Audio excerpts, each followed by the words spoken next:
Hello बच्चों, कैसे हैं आप? और कैसी चल रही है आपकी पढ़ाई?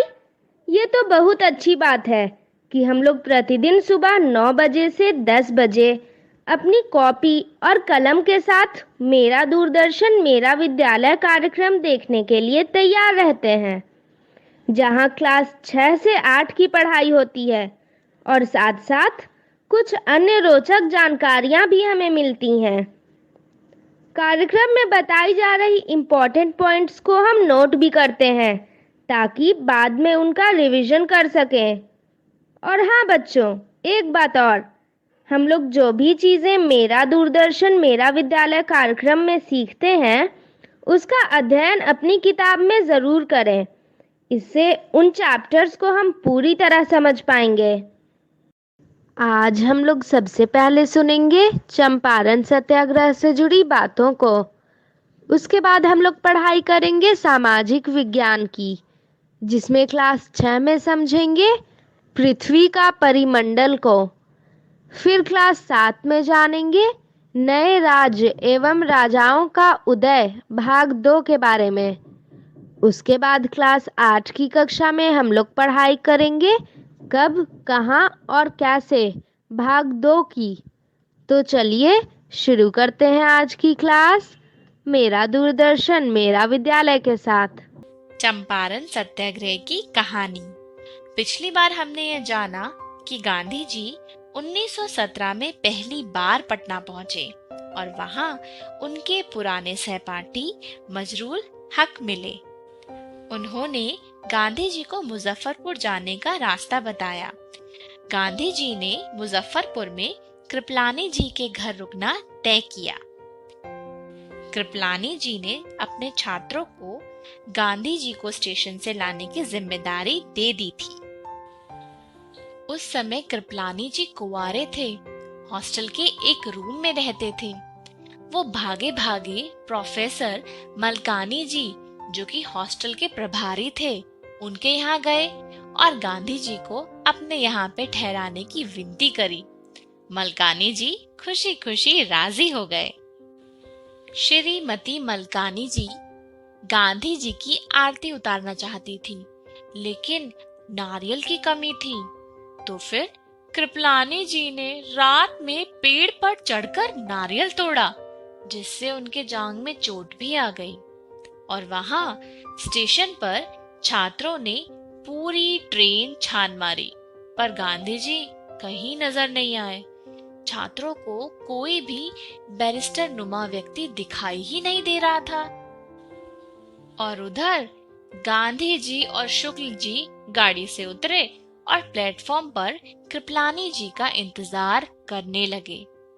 बेचैनी से घूम रहे विद्यार्थियों को देखकर गांधी जी शुक्ल जी से बोले, आप जरा छात्रों से पूछें कि वो किसे ढूंढ रहे हैं। शुक्ल जी ने विद्यार्थियों से पूछा, आप लोग किसे ढूंढ रहे हैं? और विद्यार्थियों ने जवाब दिया, मोहनदास करमचंद गांधी जी को। तो शुक्ल जी ने उनसे कहा, यही तो है गांधी जी। पहली बार छात्रों ने गांधी जी को देखा था और उनकी एक साधारण सी वेशभूषा में वो पहचान भी नहीं पाए थे। आज के लिए इतना ही। अगली बार हम देखेंगे कि जब गांधी जी मुजफ्फरपुर में रुके तो वहां पर क्या क्या हो रहा था। पृथ्वी का परिमंडल। जिस ग्रह पर हम निवास करते हैं उसका नाम पृथ्वी है। हमारी पृथ्वी ही एकमात्र ऐसा ज्ञात ग्रह है जिस पर जीवन पाया जाता है। क्योंकि पृथ्वी ही ऐसा ग्रह है जहां जीवन के लिए अनुकूल परिस्थितियां एवं आवश्यक गैस, जल, भोजन और पानी है। पानी के बगैर हम कुछ समय तक जीवित रह सकते हैं, लेकिन हवा के बिना तो हम कुछ पल भी जीवित नहीं रह सकते। जहां भी इन तीनों में से किसी एक चीज की कमी है, वहां जीवन संभव नहीं है। चंद्रमा और अन्य ग्रहों पर हवा और पानी नहीं है, इसलिए वहां जीवन नहीं है। इन तीन चीजों की उपस्थिति के कारण ही हमारी पृथ्वी पर जीवन पाया जाता है। इसलिए पृथ्वी सभी ग्रहों में अद्वितीय है। जलमंडल। कुछ पौधे पानी में भी होते हैं, जिन्हें जलीय पौधे कहते हैं। जल में रहने वाले जीवों को जलचर कहते हैं। इन्हें भी हमारी तरह भोजन, पानी और हवा की जरूरत होती है। पृथ्वी पर और कौन कौन से जलभाग पाए जाते हैं? तालाब, झील, सागर, महासागर इत्यादि पृथ्वी पर जल के विभिन्न भाग हैं। सम्मिलित रूप से इन्हें जलमंडल कहते हैं। ये सभी पृथ्वी के लगभग 71% भाग को घेरे हुए हैं। कई तरह के पेड़, छोटे पौधे और झाड़ियां भी दिखाई दे रही हैं। इन्हें भी हमारी तरह जीने के लिए भोजन, पानी और हवा की आवश्यक होती है। जीव जंतु, पेड़ पौधों के अलावा और क्या क्या चीजें हैं? घर, कार, साइकिल, पत्थर, मिट्टी, पहाड़ इत्यादि। पृथ्वी का वह ऊपरी ठोस भाग जिसमें मिट्टी, कंकड़, पत्थर, पहाड़, मैदान, पठार इत्यादि सम्मिलित हैं, स्थलमंडल कहलाता है। इस स्थलमंडल पर ही हम अपने घर बनाते हैं, खेतीबाड़ी करते हैं, विभिन्न प्रकार के क्रियाकलाप करते हैं। जलमंडल और स्थलमंडल के चारों ओर हवा है, जो कई 100 किलोमीटर की ऊंचाई तक फैली हुई है। इसे वायुमंडल कहते हैं। हमारी पृथ्वी के चारों ओर हवा का घेरा है। इसमें अनेक प्रकार की गैसों का मिश्रण है। वायुमंडल में 3/4 से भी अधिक भाग नाइट्रोजन गैस है। ऑक्सीजन गैस भी हवा में मौजूद है, जो सारे जीवों की सांस लेने के लिए जरूरी है। हवा में इन दो गैसों के अलावा कार्बन डाइऑक्साइड भी है, जो वनस्पतियों द्वारा अपने भोजन बनाने के लिए उपयोग में लाई जाती है। इसमें थोड़ी मात्रा में जलवाष्प भी मौजूद होता है। वायुमंडल पृथ्वी पर जीवों के लिए बहुत महत्वपूर्ण है। इसमें हम सांस लेते हैं। पेड़ पौधे अपना भोजन इसकी मदद से बनाते हैं। हम जो सर्दी गर्मी महसूस करते हैं, वह हवाओं के माध्यम से ही करते हैं। ये हवाएं ही बादलों को गतिशील बनाती हैं, जिससे वर्षा होती है। वायुमंडल में विभिन्न परतें होती हैं, जो अलग अलग ऊंचाई पर पाई जाती हैं। पृथ्वी से ऊपर इनके नाम हैं क्षोभ मंडल, समताप मंडल, मध्य मंडल, आयन मंडल और बरही मंडल। यह निष्कर्ष निकला कि सभी मंडल में जीवों को जीने के लिए भोजन, पानी और हवा की आवश्यकता होती है। सभी मंडल के जीवों को हवा किस वायुमंडल से मिलती है? मछली को हवा कहां से मिलती है? पानी में हवा घुलनशील अवस्था में रहती है, जिसका जलचर उपयोग करते हैं। यह हवा भी वायुमंडल का ही हिस्सा है। भोजन जीवों को किस मंडल से मिलता है? भोजन पेड़ पौधों से मिलता है और पेड़ पौधे जमीन पर उगते हैं, जो स्थलमंडल का भाग है। जलीय पौधे क्या जमीन पर उगते हैं? जलीय पौधों की जड़ें या तो पानी में डूबी हुई भूमि से या फिर वे जल में उपलाती हुई रहती हैं और यह जल में घुली हुई मिट्टी या पोषक तत्वों का उपयोग करते हैं। सभी जीवों की आवश्यकताएं भोजन, पानी और हवा है। इन्हें ये तीन चीजें स्थलमंडल, जलमंडल और वायुमंडल से मिलती हैं। हमारी पृथ्वी पर जहां ये तीनों मंडल उपस्थित होते हैं, यहीं जीवन पनपता है। यह जगह सीमित है, इसे जैव मंडल कहते हैं। पृथ्वी पर किसी भी मंडल का अपना स्वतंत्र अस्तित्व नहीं है। तीनों मंडल एक दूसरे में समाये हुए हैं। स्थल पर नदियां, तालाब आदि हैं। मिट्टी में भी पानी और हवा घुली हुई होती है। वायुमंडल में जलवाष्प और धूल कण होते हैं और जलमंडल में घुली हुई हवा और मिट्टी होती है। इस तरह से तीनों मंडल एक दूसरे में समाये हुए हैं। दिशाएं पूरब, पश्चिम, उत्तर तथा दक्षिण, ये 4 प्रमुख दिशाएं हैं। इनके अलावा उत्तर तथा पूर्व के बीच उत्तर पूर्व, पूरब तथा दक्षिण के बीच दक्षिण पूर्व, दक्षिण तथा पश्चिम के बीच दक्षिण पश्चिम एवं पश्चिम तथा उत्तर के बीच उत्तर पश्चिम दिशा होती है। आप जब किसी स्थान पर खड़े होते हैं तो आपको सिर के ठीक ऊपर की दिशा आकाश और पैर के ठीक नीचे की दिशा पाताल कहलाता है। इस तरह कुल 10 दिशाएं हैं। उगते सूर्य की ओर मुंह करके खड़ा होने पर सामने पूरब दिशा, पीछे पश्चिम दिशा, बाईं हाथ की ओर उत्तर दिशा एवं दाहिनी हाथ की ओर दक्षिण दिशा होती है। मानचित्र को सामने रखने पर ऊपर की तरफ उत्तर, नीचे की तरफ दक्षिण, दाईं ओर पूरब और बाईं ओर पश्चिम दिशा होती है। भारत की चारों दिशाओं में पूरब में बंगाल की खाड़ी, पश्चिम में अरब सागर, उत्तर में हिमालय पर्वत तथा दक्षिण में हिंद महासागर है। पृथ्वी और ग्लोब। किसी भी स्थान पर खड़े होकर अगर दूर तक निगाह डाली जाए तो ऐसा लगेगा कि कुछ दूरी पर जमीन और आसमान आपस में मिल रहे हैं। इसे क्षितिज कहते हैं। ऐसा इसलिए नजर आता है क्योंकि हमारी पृथ्वी गोल है, लेकिन हमें आसपास देखने पर पृथ्वी गोल नजर ना आकर चपटी दिखती है। इसका कारण यह है कि हम एक जगह खड़े होकर पूरी पृथ्वी को एक साथ नहीं देख सकते हैं। अगर हम चांद या उपग्रह पर जाकर पृथ्वी को देखें तो पृथ्वी भी चांद जैसी दिखाई देती है, क्योंकि पृथ्वी भी चंद्रमा की तरह गोल है, परंतु आकार में चंद्रमा से बड़ी है। चांद पर पहुंचने वाले पहले व्यक्ति अमेरिका के नील आर्मस्ट्रांग थे। उन्हें चांद से पृथ्वी ठीक वैसी ही दिखाई दे रही थी जैसी पृथ्वी से चांद। पृथ्वी भी वहां से चांद की तरह ही आकाश में टंगी गोल गेंद की तरह दिखाई दी। फर्क सिर्फ इतना है कि पृथ्वी वहां से नीली दिखाई देती है। पृथ्वी का मॉडल ग्लोब। पृथ्वी गोलाकार होने के कारण हम इसके छोटे से पृष्ठ को ही एक बार में देख सकते हैं। जिस प्रकार विशाल हाथी को छोटे खिलौने के रूप में बनाकर दिखा देते हैं, ठीक उसी प्रकार अपनी विशाल पृथ्वी को ग्लोब के रूप में दिखाया गया है। दुनिया की सभी देश ग्लोब पर अलग अलग रंगों में दिखाए गए हैं।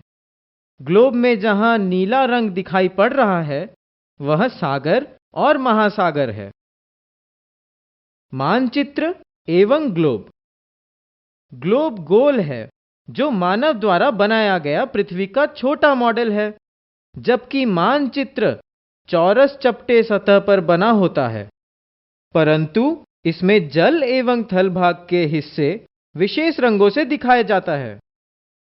जमीन के बड़े बड़े हिस्से जो महासागर से घिरे हुए हैं वे महादेश हैं। इन्हें स्थल भाग कहा जाता है। स्थल पर ही लोग रहते हैं।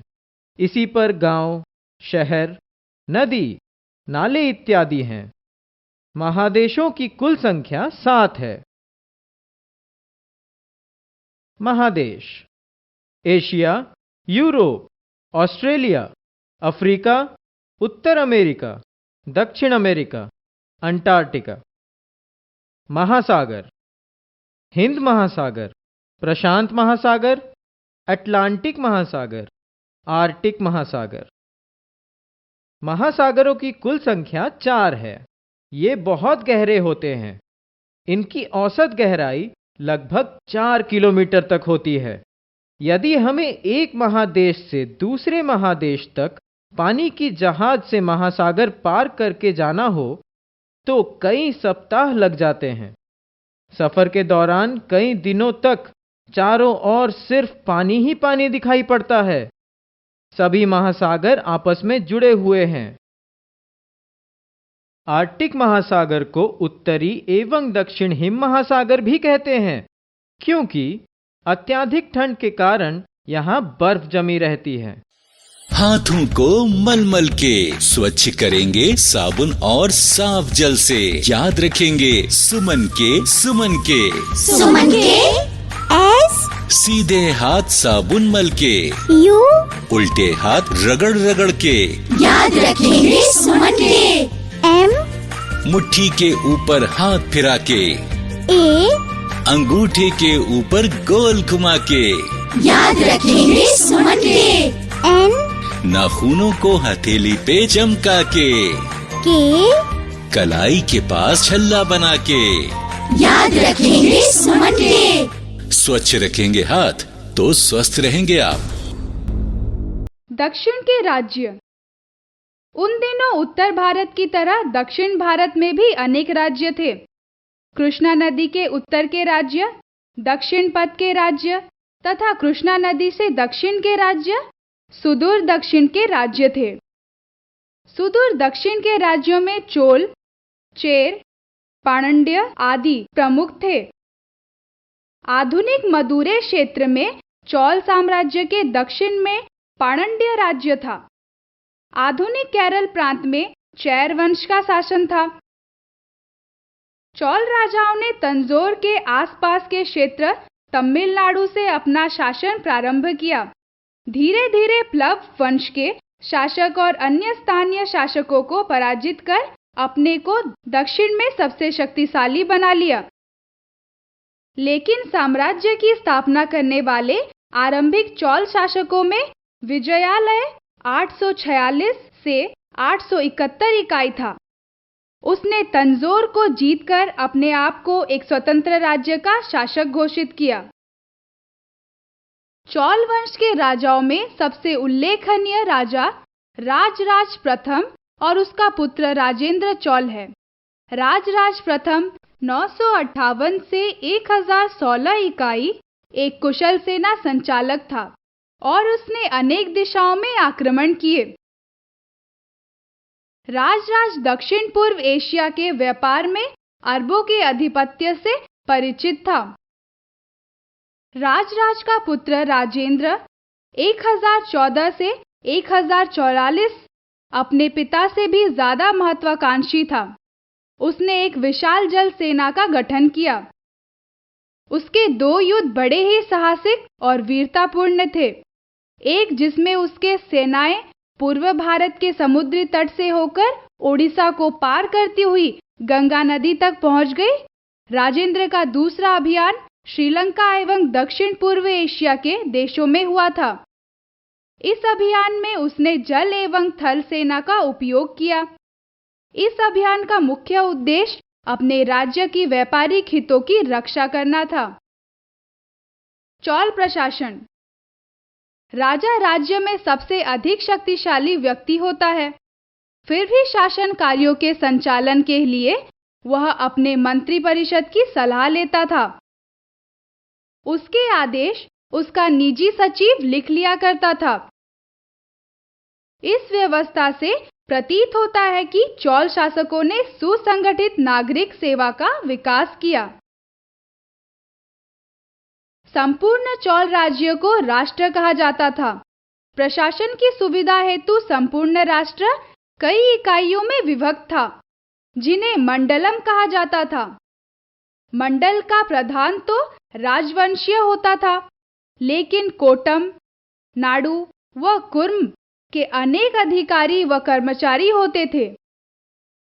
सभी अपने क्षेत्र की गतिविधियों की सूचना अपने से ऊपर वाली इकाइयों को देते थे। ग्राम स्वशासन। गांव का स्थानीय स्वशासन चोल शासन प्रणाली की प्रमुख विशेषता थी। बहुत से गांव में शासन का संचालन राजकीय कर्मचारियों के द्वारा न कर स्वयं गांव वालों द्वारा किया जाता था। ग्राम सभा शासन कार्यों के संचालन के लिए कई समितियों का गठन करती थी। समिति के सदस्यों के लिए कुछ योग्यताएं निश्चित की गई थी। अभिलेख। सभा की सदस्यता के लिए इच्छुक लोगों का ऐसी भूमि का स्वामी होना चाहिए जहां से भू राजस्व वसूला जाता है। उनके पास अपना घर होना चाहिए। उनकी उम्र 35 से 70 के बीच होनी चाहिए। उन्हें वेदों का ज्ञान होना चाहिए। उन्हें प्रशासनिक मामलों की अच्छी जानकारी होनी चाहिए और ईमानदार होना चाहिए। यदि कोई पिछले 3 सालों में किसी समिति का सदस्य रहा तो वह किसी और समिति का सदस्य नहीं बन सकता।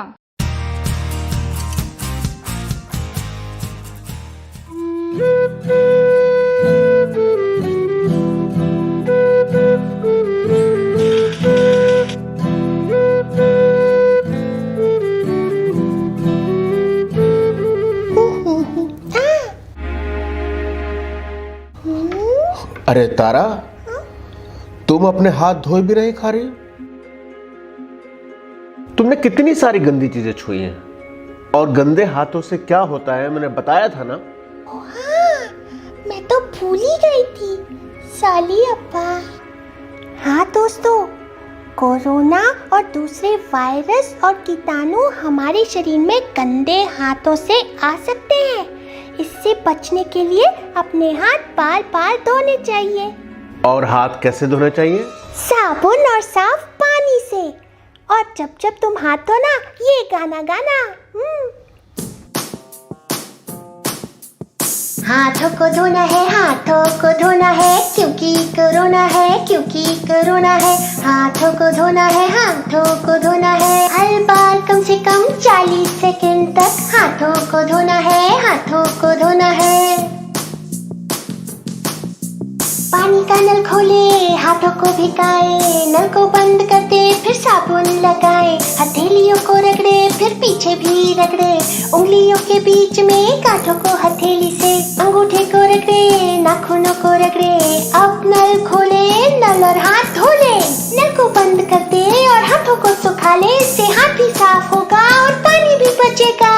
हाथों को धोना है, हाथों को धोना है, क्योंकि कोरोना है, क्योंकि कोरोना है। हाथों को धोना है, हाथों को धोना है, हाथों को धोना है, क्योंकि कोरोना को भगाना है ना?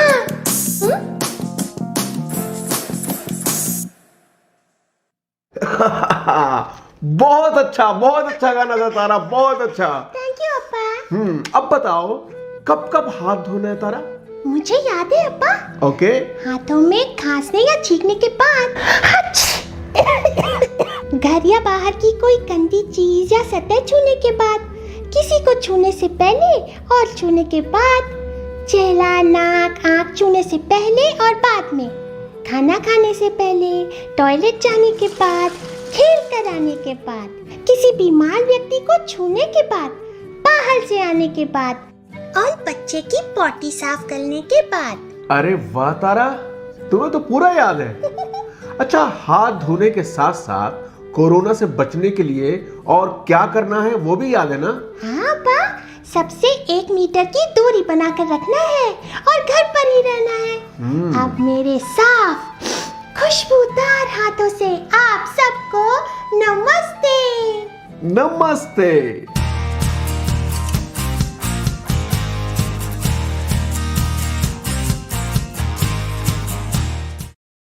नमस्कार बच्चों, आज हम सामाजिक विज्ञान विषय के अंतर्गत इतिहास विषय के प्रथम अध्याय कब, कहाँ और कैसे को जानने का प्रयास करेंगे।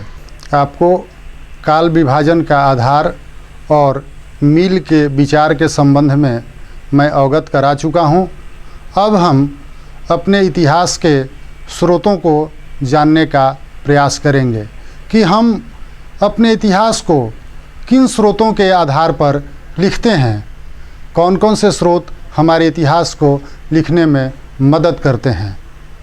आप जैसा कि जानते हैं, पढ़ चुके हैं, प्राचीन भारत और मध्यकालीन भारत के इतिहास के स्रोतों के स्वरूप की काफ़ी हद तक समानता होती थी।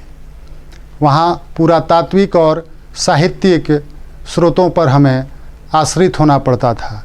पुरातात्विक स्रोतों से तात्पर्य है ऐसे अवशेष जो ठोस रूप में मेरे सामने हों, चाहे वो भवन के रूप में हो, भग्नावशेष के रूप में हो या फिर कुछ ऐसे ठोस वस्तु जो हमारे सामने हों। इसके अंतर्गत कई ऐसे स्रोत आते हैं जिसकी व्याख्या आपने क्लास 6 और 7 की किताबों में देखी होगी। साहित्यिक स्रोतों के अंतर्गत धार्मिक साहित्य, आत्मकथाएं, धार्मिक कथाएं और धर्मेत्तर साहित्य, जो धर्म से हटकर भी कई ऐसे साहित्य हैं, वो भी आते हैं। बहुत पुराने यात्रियों के वृतांत भी आप पढ़ चुके हैं, जिसमें आपको याद होगा कि आप ह्वेनसांग, इत्सिंग, सुलेमान आदि के यात्रा वृतांत, मेगास्थनीज के यात्रा वृतांत आप पढ़ चुके होंगे। लेकिन जब हम आधुनिक काल के इतिहास लेखन की बात करते हैं तो प्राचीन और मध्यकाल से हटकर यहाँ स्रोतों की काफ़ी अधिकता हो जाती है, क्योंकि एक तो आधुनिक काल खंड में हम जी रहे हैं। लगभग 1750 ईस्वी के बाद ही हमारा आधुनिक भारत का निर्माण शुरू होता है, आधुनिक भारत के इतिहास की प्रक्रिया शुरू होती है। तो हमारे पास काफ़ी लिखे हुए स्रोत मौजूद हैं। इन स्रोतों को हम अभिलेखागार, पुस्तकालय आदि जगहों पर सुरक्षित रखते हैं। जैसा कि आप इस चार्ट पेपर में देख सकते हैं कि आधुनिक काल के इतिहास स्रोतों का अवलोकन करते हुए हम पाएंगे कि स्रोतों की अधिकता आखिर क्यों हमारे पास हुई। क्या पहले स्रोत नहीं थे? पहले भी स्रोत थे, लिखित स्रोत थे, लेकिन हमारे पास संसाधन नहीं थे। पहले जो लिखित सामग्री होती थी, पांडुलिपियाँ होती थी, उन पांडुलिपियों को आदमी के द्वारा ही, या जो नकल नवीस के रूप में जाने जाते थे, नकल करने वाले के रूप में जाने जाते थे, उनसे हम उसको बार बार लिखवाते थे, जो काफ़ी दुरूह कार्य था। लेकिन आधुनिक काल में छापे खाने के आविष्कार ने एक नई क्रांति को जन्म दिया, और छापे खाने के आविष्कार होने के पश्चात एक सामग्री कई जगहों पर कई रूपों में इकट्ठे होने लगे।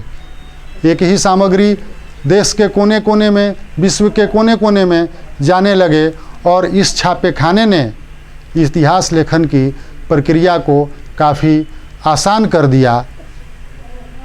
इसी के तहत कुछ आगे आप देखिए, अभिलेखागार, जहाँ अभिलेखागार किसे कहते हैं, इसे आर्काइव्स के नाम से भी हिंदी में हम अंग्रेजी में जानते हैं, जहाँ अभिलेखों को सुरक्षित रखा जा सके। कौन से अभिलेख? वैसे अभिलेख जो सरकारी दस्तावेज हों, सरकारी प्रशासन के दस्तावेज हों, सरकार के द्वारा करारोपण के दस्तावेज हों, सीआईडी के रिपोर्ट हों, पुलिस के रिपोर्ट हों, आयोग, कमीशन, कई सरकार के द्वारा आयोग बनाए जाते हैं। उन आयोग के रिपोर्टों को भी अभिलेखागार में सुरक्षित रखा जाता है। अब ये हमारी मदद कैसे कर सकते हैं? सीआईडी के रिपोर्ट, राज्य के कर संबंधी प्रावधान, प्रशासन के रिपोर्ट, पुलिस के रिपोर्ट, ये तत्कालीन परिस्थितियों में सरकार की सोच, जनता के प्रति सोच को अभिव्यक्त करते हैं, और उसका मूल्यांकन हम तत्कालीन परिस्थितियों में कर सकते हैं। ये अभिलेखागार हमारे लिए बड़े संसाधन के रूप में सामने होते हैं। यहाँ व्यक्तिगत पत्रों को भी हम संकलित करके रखते हैं, रिपोर्ट को रखते हैं, डायरियों को भी रखते हैं,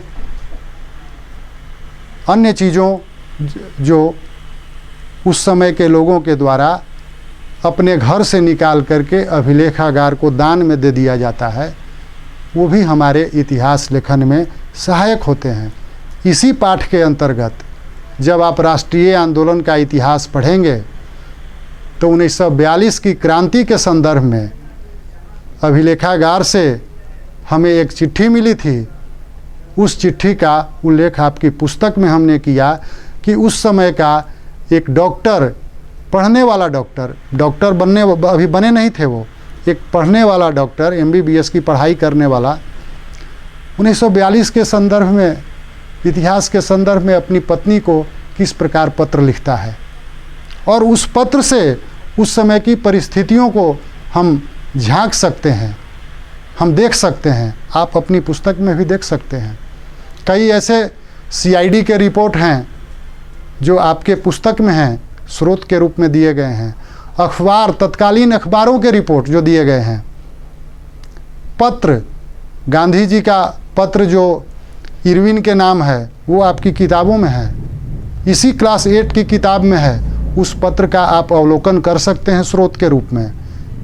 इसी तरह पुस्तकालय को भी हम इतिहास लेखन के एक स्रोत के रूप में देखते हैं, जहाँ कई ऐसी सामग्रियाँ होती हैं जिसका हम अवलोकन करेंगे, तुलनात्मक अध्ययन करेंगे और इतिहास के परिवर्तन की प्रक्रिया को प्रभावित करने वाले तत्वों को खोज करके हम इतिहास लेखन का काम करते हैं।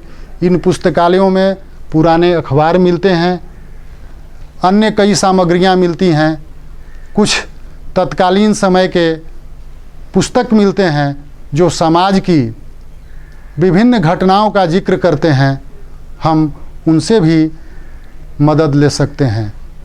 इतिहास के स्रोत हर जगह बिखरे पड़े होते हैं, चाहे वो जिला का रिकॉर्ड रूम हो, तहसील का दफ्तर हो।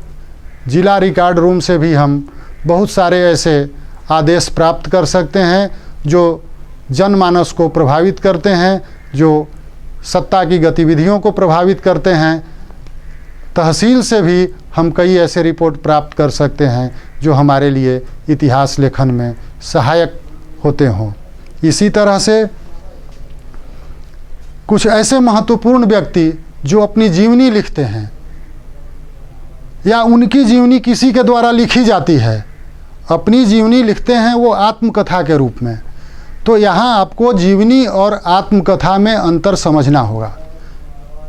अगर किसी महान व्यक्ति की, किसी महत्वपूर्ण व्यक्ति की जीवनी या उनके बारे में किसी दूसरे व्यक्ति के द्वारा कुछ लिखा जाता है तो वो जीवनी होता है, बायोग्राफी होता है। लेकिन जब स्वयं अपनी जीवनी वो लिखते हैं तो वो आत्मकथा होता है, ऑटोबायोग्राफी होता है।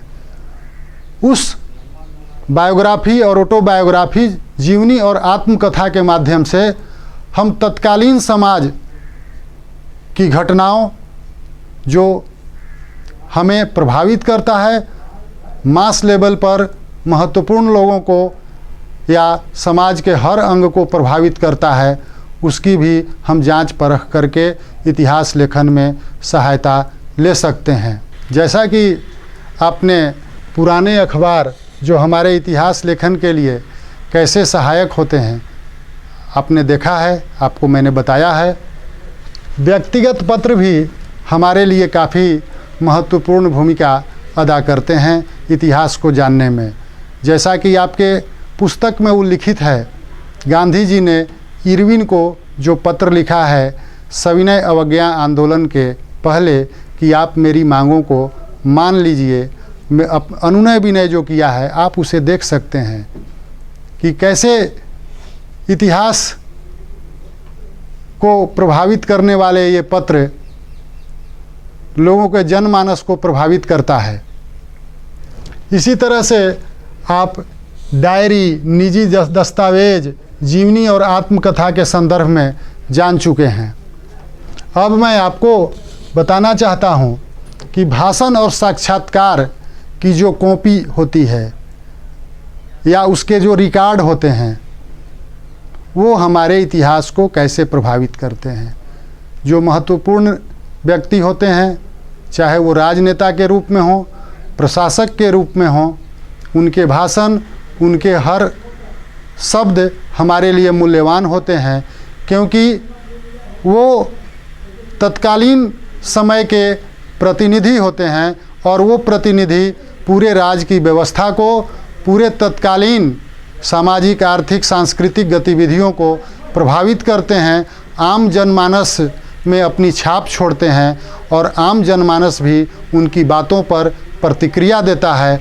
इसलिए उनके भाषण या रिकॉर्ड जो हैं हमारे लिए इतिहास के स्रोत के रूप में सामने होते हैं।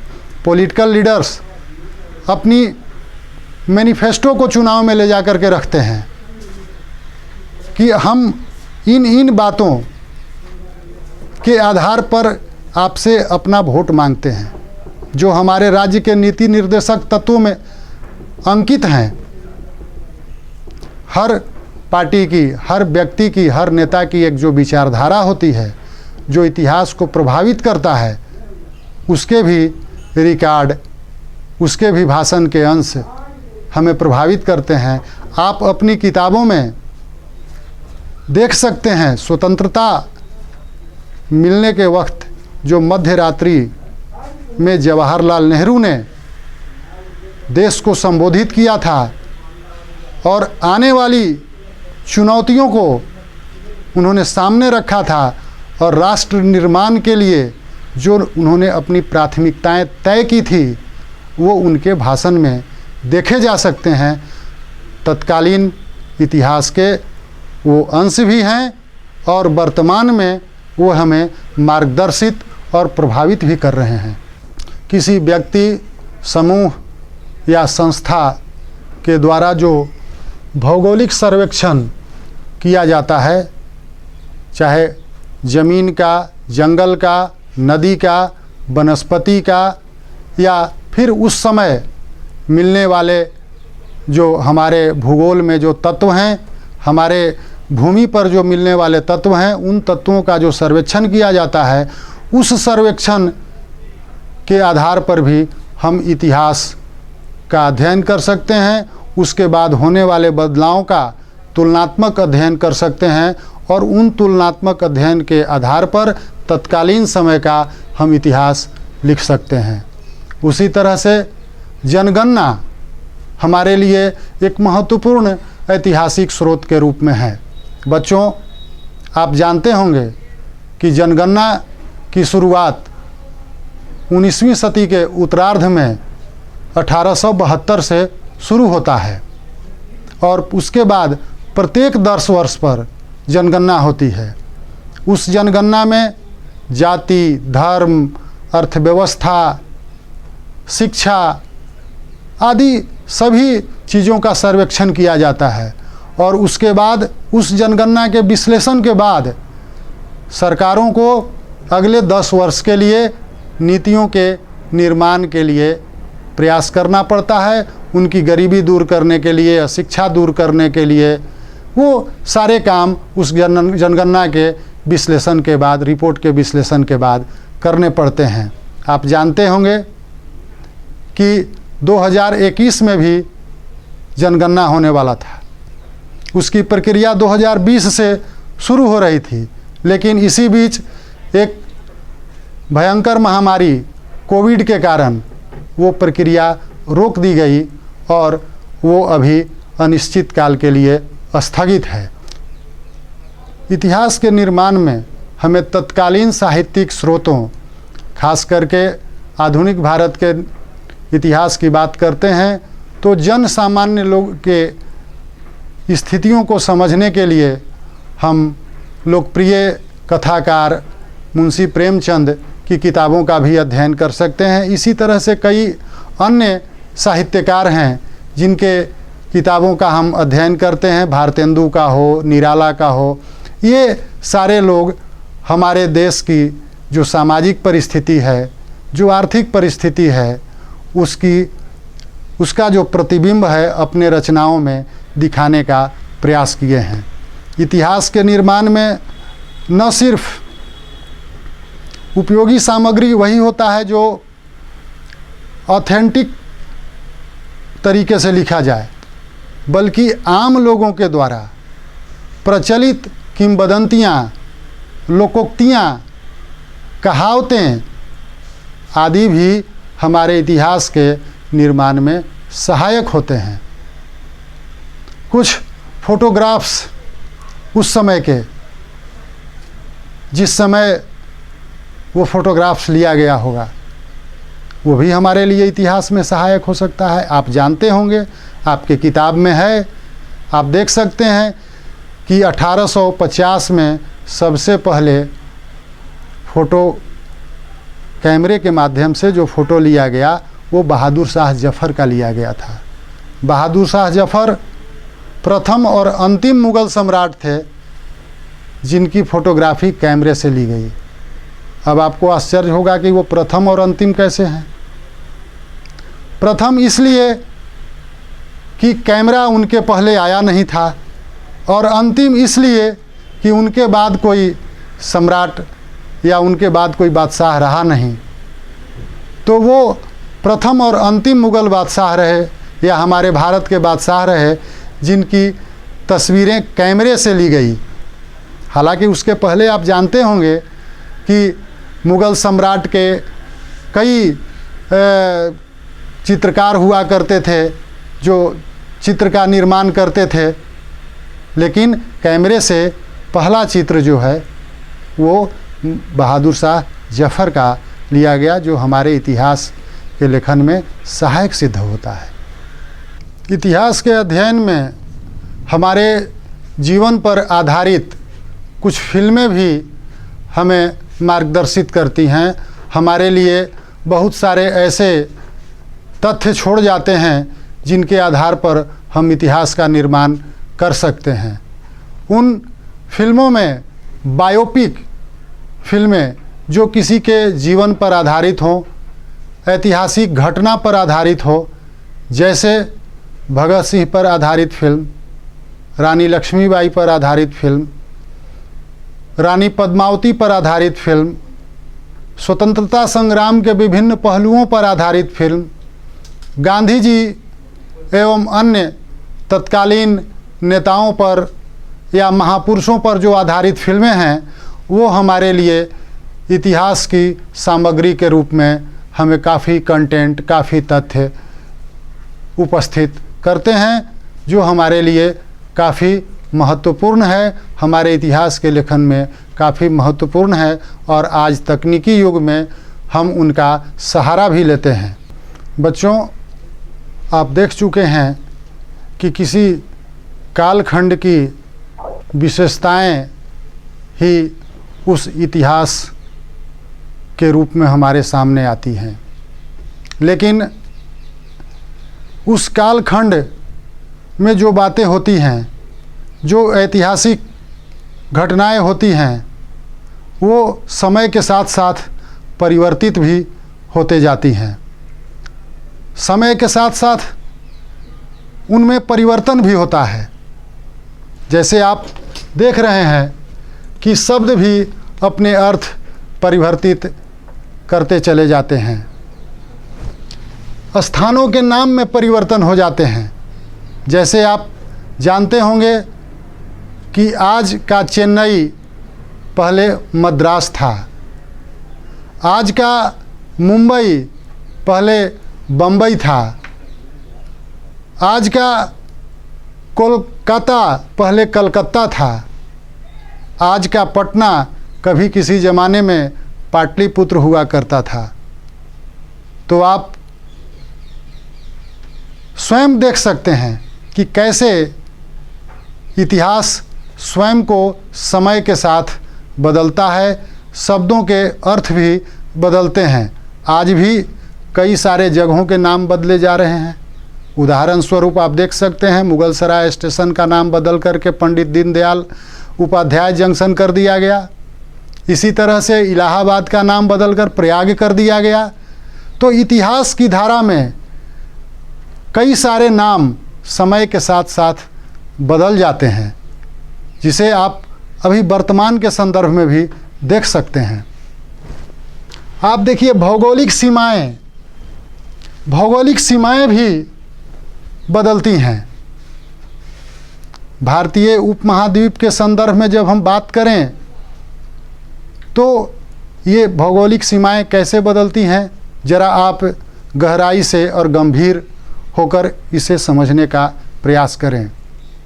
भारतीय उपमहाद्वीप के अंतर्गत पहले पाकिस्तान, अफ़गानिस्तान, मालदीव, नेपाल, श्रीलंका, म्यांमार, जो कभी बर्मा हुआ करता था, आदि राज्य आते थे। लेकिन समय के धारा के साथ साथ कुछ राज्य अलग होते चले गए। नेपाल अपना स्वतंत्र अस्तित्व शुरू से हालांकि स्वतंत्र अस्तित्व रहा, लेकिन भौगोलिक स्थिति में नेपाल भारत का ही अंग है, उपमहाद्वीप का ही अंग है। सिलोन अर्थात श्रीलंका भारतीय उपमहाद्वीप से राजनीतिक रूप से अलग हो गया। अंग्रेज़ों का शासन या औपनिवेशिक भारत में जो आज का पाकिस्तान, बांग्लादेश, ये भारत में एक साथ था। लेकिन आज़ादी मिलने के एक दिन पूर्व पाकिस्तान का निर्माण हुआ, पश्चिमी पाकिस्तान और पूर्वी पाकिस्तान के रूप में। पश्चिमी पाकिस्तान में भारत के बलूचिस्तान, सिंध, पंजाब का कुछ हिस्सा मिलाकर के पाकिस्तान, जो पश्चिमी पाकिस्तान के रूप में निर्माण किया गया, और पूर्वी पाकिस्तान बंगाल के उन हिस्सों को और असम के कुछ हिस्सों को काट करके पूर्वी पाकिस्तान के रूप में निर्मित किया गया। लेकिन समय की धारा के साथ साथ 1971 में पूर्वी पाकिस्तान और पश्चिमी पाकिस्तान दोनों अलग अलग हो गए, और पूर्वी पाकिस्तान आज बांग्लादेश के रूप में हमारे सामने है, और पश्चिमी पाकिस्तान पाकिस्तान के रूप में मेरे सामने है।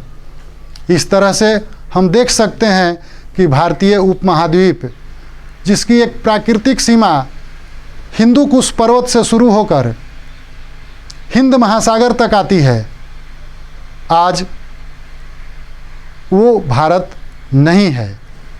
वर्तमान का भारत अपने पूर्ववर्ती उपमहाद्वीपीय भौगोलिक क्षेत्रों से काफ़ी सिमट चुका है। इसी तरह से अपने राज्य के संदर्भ में हम जब बात करते हैं तो देखते हैं कि एक ज़माने में हमारा बिहार बंगाल का अंग हुआ करता था, बंगाल प्रोविंस के अंतर्गत आता था। हालांकि बिहार का अस्तित्व अंग्रेज़ों के आने के पहले स्वतंत्र था, लेकिन अंग्रेज़ों के आने के बाद बंगाल प्रोविंस, बंगाल प्रांत के अंतर्गत हमारा बिहार था, जो आगे चल कर के 1912 में बंगाल से अलग हुआ, और एक जो बिहार का निर्माण हुआ, उस बिहार से 1936 में उड़ीसा अलग होकर के एक नए राज्य का निर्माण हुआ। बिहार से उड़ीसा अलग हुआ, और बिहार 2000 तक उड़ीसा से अलग होने के बाद अपने अस्तित्व में रहा।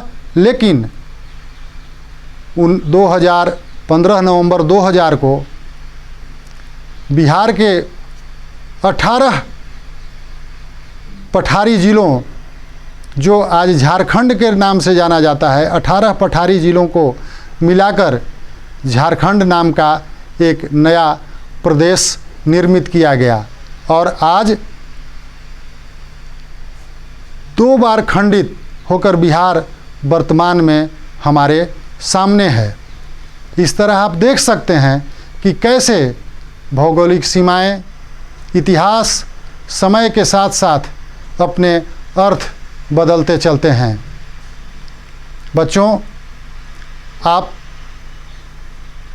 पूरे अध्याय के अध्ययन के बाद एक समझ पर पहुँचे होंगे कि इतिहास की जो धाराएं हैं, इतिहास की जो घटनाएं हैं, किस तरह एक दूसरे को प्रभावित करती हैं। ऐतिहासिक घटनाएं भौगोलिक सीमाओं को कैसे प्रभावित करती हैं, नामों में कैसे परिवर्तन करती हैं, और इतिहास के लिखने में जो हमारे ऐतिहासिक स्रोत हैं वो हमारी कैसे मदद करते हैं। इतनी समझ तो आपको हो गई होगी। अब आप इस अध्याय से संबंधित जो प्रश्न आपके पुस्तक में हैं उनका हल और समाधान आप ढूंढने का प्रयास करेंगे। आप देखेंगे कि पुनर्जागरण हमें हमारे जीवन को कैसे प्रभावित करता है। भौगोलिक खोजें हमारे जीवन को, वैश्विक जीवन को कैसे प्रभावित किया, उसने किस प्रकार व्यापार, उद्योग, साम्राज्यवाद आदि घटनाओं को कैसे प्रभावित किया। अमेरिका और फ्रांस की क्रांति यूरोप ही नहीं, अमेरिका ही नहीं, भारत तक अपना प्रभाव छोड़ने में कैसे सफल हुआ। भारत में जो औपनिवेशीकरण की प्रक्रिया शुरू हुई वो कैसे हुई, और उस औपनिवेशीकरण की प्रक्रिया ने भारत में जो साम्राज्यवाद की नींव डाली वो लगभग 200 वर्षों तक कैसे भारत को गुलाम बनाए रखा, और आज़ादी के बाद एक खंडित भारत जो हमारे सामने आया, जिससे पाकिस्तान और बांग्लादेश जैसे राष्ट्रों का निर्माण होता है। हमारे राज्य जो बिहार जिसमें हम रहते हैं उसके भी दो खंड हुए, चूँकि बिहार का निर्माण भी बंगाल के खंडित होने पर ही हुआ था। तो इन इतिहास की धाराएं, घटनाएं कैसे हमारे समाज, हमारी अर्थव्यवस्था, हमारे संस्कृति, हमारे खान पान, रहन सहन को प्रभावित करता है, उसका अध्ययन हमने इस अध्याय में किया। कब, कहाँ और कैसे। धन्यवाद बच्चों। तो आशा करती हूँ बच्चों आज के एपिसोड में आपने जरूर कुछ नया सीखा होगा। आप अपने विचार हमें स्क्रीन पर दिए गए व्हाट्सएप नंबर 9431043527 या ईमेल आईडी bepcddprogram@gmail.com पर भेज सकते हैं।